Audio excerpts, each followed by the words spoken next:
Hello plebs, this is a deck profile here from a regional in Denmark, topped by Joao Paulo Lorenzo, I think that's pronounced. So, this is one of the better chain burn lists, if you can actually believe that, that we've seen here.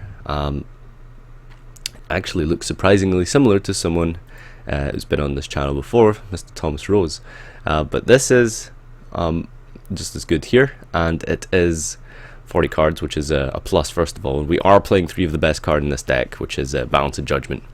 So yeah,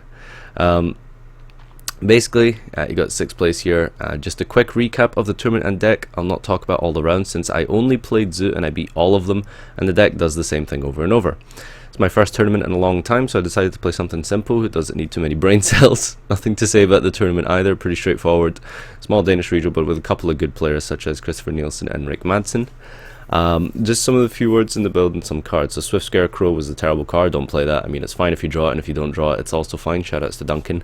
I don't like the card. 3 Accumulate Fortune was too much, and Balance of Judgment, of course, MVP, Ojama Trio, broken.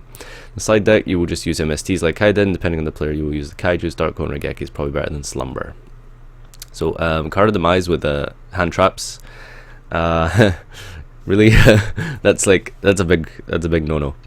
But I guess with enough variance, you will get away with that. So yeah, this deck has really taken off this format. A lot of people playing Chainburn, a lot of people on this hype, a lot of people are looking forward against Zoo and deciding that this is actually a good call against that deck. And well, you would be right, because it is actually not terrible against Zoo, because Zoo doesn't have an inherent sort of anti-trap or anti-chainburn engine. It just generates a lot of advantage and just does really cool things and has a lot of disruption.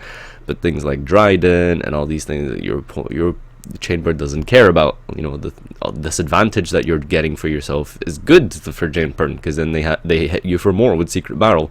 So yeah, this is your chainburn deck profile. Let me know what you guys think about it down below, and see you next time.